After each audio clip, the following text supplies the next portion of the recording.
connection stuff, and you're like, okay, well, imagine that every day, and I'm like, I could do that, so I get it, I definitely get it. And Yeah. let your imagination evoke the frequency. Oh, that was so much fun. We've got all time and space to play with in here, right?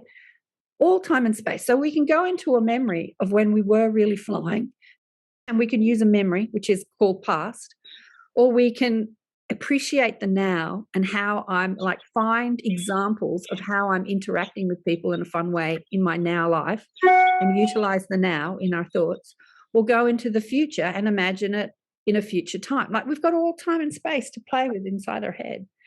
And many spiritual teachers say, don't think about the past, don't think about the future, be in the now, be in the now, be in the now, be in the now, be in the now. Now, how many times have we heard that? But being in the now doesn't limit your thinking. You're thinking it in the now, whether you're thinking of a past memory or imagining the future or focusing on what's great about sitting here, being on Zoom, talking to us right now. It doesn't really matter where you are in your head. You're doing it in the now. So you're evoking the frequency or the energy or the feeling in this now moment, because being in the now is being aware of how you feel now. How do I feel now? Most people who are in their heads and thinking about the past are thinking, oh, last time I did that, it didn't work. And, it's never going to work for me. So when you're thinking stuff like that, how do you feel in this? Being in the now is, how am I feeling in this now moment? Oh, I'm feeling depressed. I'm feeling limited. I'm feeling. So and then we're projecting into a future. Oh, that'll never work. I've tried it before. And if I try it again, I'm going to lose money. We're sort of taking our past failures and projecting them into our future world.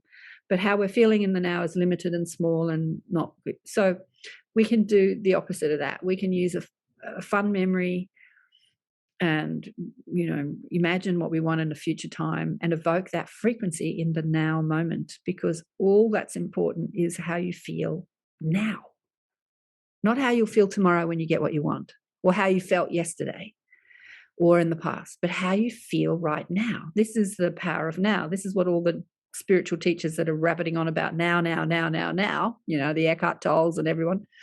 How do you feel in the now? What are you aware of right now? How are you aware of how you're flowing your energy right now? What are you aware of what you're thinking right now? All your power is in the now, even in the Seth books. I remember Esther and Jerry Hicks, when Abraham started channeling through Esther, Jerry, who was the eternal question asker, words by Esther, would ask all these questions. And Abraham, the stream of consciousness called Abraham, would say, that's not your work, that's not your work, that's not your work. And I remember he said, well, what is my work?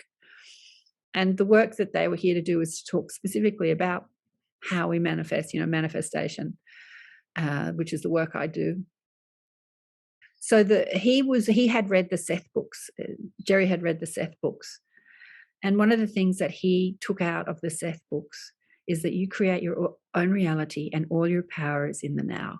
So those two principles. And when he was talking to Abraham through Esther, they said, those principles that you took out of the Seth books, you create your own reality and all your power is in the now.